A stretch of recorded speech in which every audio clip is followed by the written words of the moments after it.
welcome back to our channel. I'm Callie. And I'm Bean. So today we are coming to you with some of our summer favorites that both of us read during the summer and felt very summery vibes, and it's things that just felt summery and felt right when we read them this past summer. So the first book I'm going to talk about is With the Fire and High by Elizabeth Acevedo. This is a sort of slice of life kind of a contemporary book. We follow Emily, who is a teen mom who has a love for cooking and has no idea what she's going to do after high school.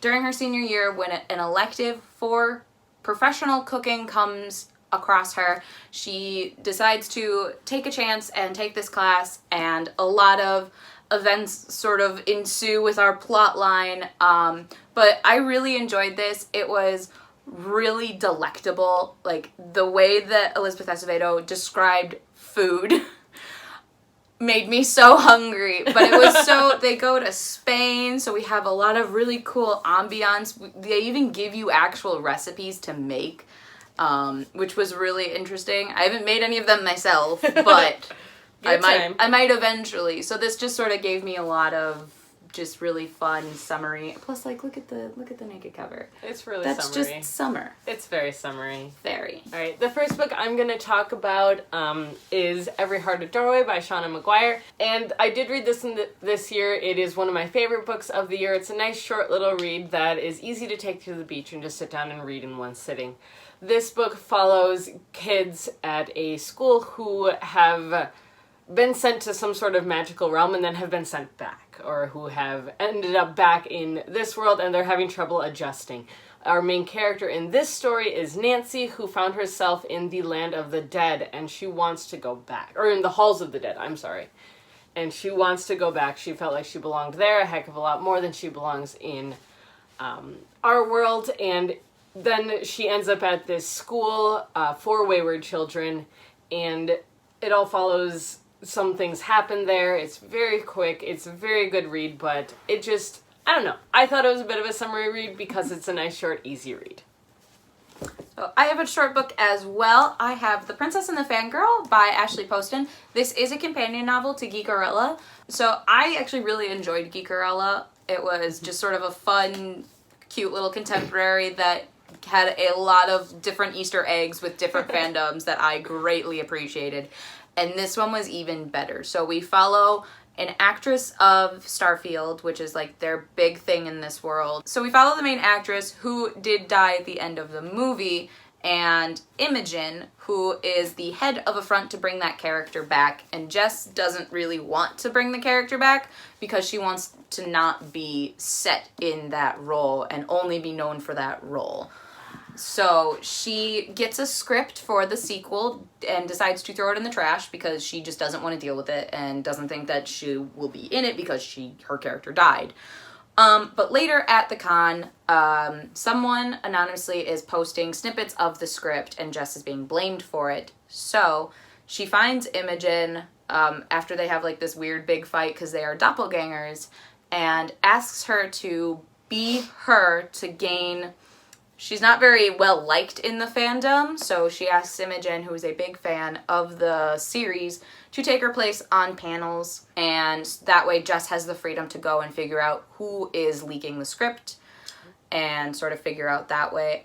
It's really cute. They talk a lot about cosplay, a lot about like different fandoms and fan art, fan fiction, a lot of things that, as a fan of a lot of different movies myself and books, I greatly appreciated. This was just super fun.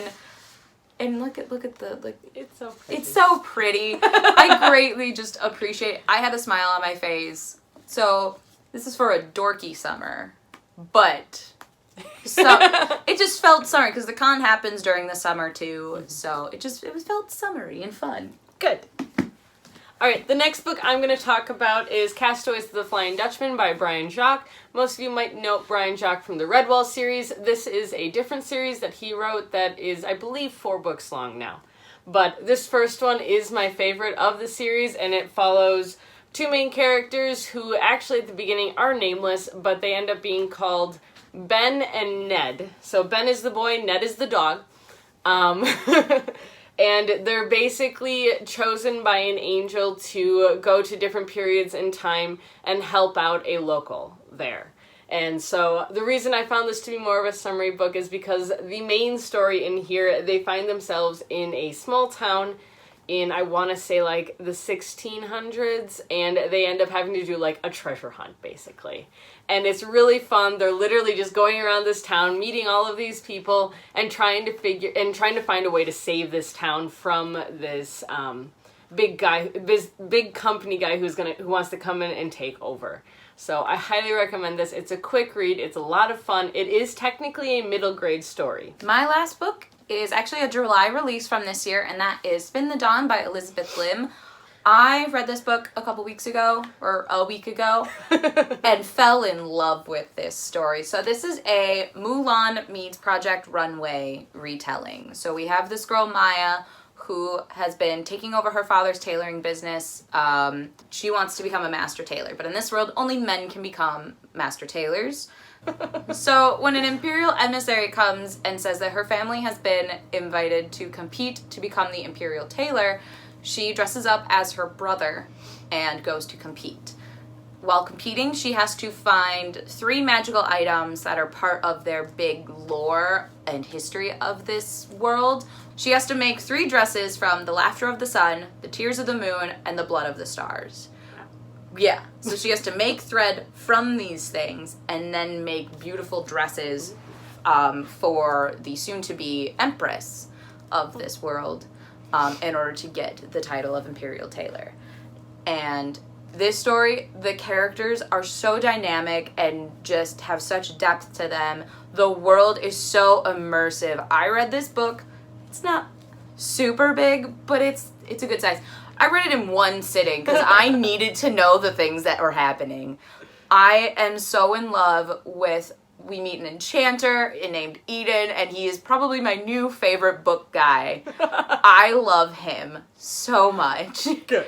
It's great. And I think this is kind of a summary because it was released in July, and with the different things there's a lot of lore about the sun and being by a beach because, like, to get the blood of the stars, it's on an island. And there's a lot of just different traveling, and it just felt warm and fuzzy. I loved it. All right, the last book I'm going to talk about is a small one. It's Black Horses for the King by Anne McCaffrey. This is a book that the first time I read it was back when I was in high school, but this book is actually a King Arthur retelling of sorts, and it follows a boy named Galwin who has grown up training horses with his dad, and he's basically in charge of finding black horses for the king, literally, and the king being King Arturos, who ends up being later known as King Arthur.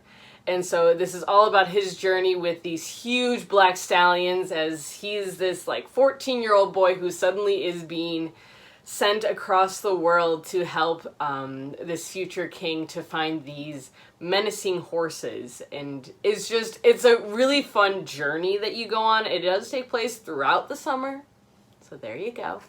But I really enjoy reading this one. I try and read it every year. It's just such a fun, quick book. It is a historical fiction, so it does take place in medieval times. There are aspects of it, like they do go to horse fairs, they go to different kinds of trade shows, and they talk about, like, breeding horses and that kind of thing. So if you are an animal lover, highly recommend. So those are our top 3 books that we recommend for reading during the summer. I know summer is coming to a close, but there's still a couple weeks left, and honestly, all these books you can read at any time. These are just books we ended up reading during the summer and loved. Yeah. So our current reads are, I am reading this monster, Kingsbane by Claire LeGrand. This is the sequel to Furyborn, and the second book in the Imperium series. This is the newer book. The 3rd book doesn't come out until next year, so I'm a little scared because Furyborn took my heart and ran. I heard all about it. And I am currently rereading Stalking Jack the Ripper by Kerri Maniscalco. And this one, I'm rereading the series because the final book in this series comes out in September, and I have mixed feelings, and I need to binge this whole series so I can read Capturing the Devil. So that is all we have for you, so feel free to like, comment, and subscribe. We post videos every Tuesday, Thursday, and Sunday. And if you want to be notified whenever we post new videos, feel free to hit the bell icon down below. All of our Instagram pages as well as our Goodreads are down listed in the description below. And we will see you guys in our next video. Bye!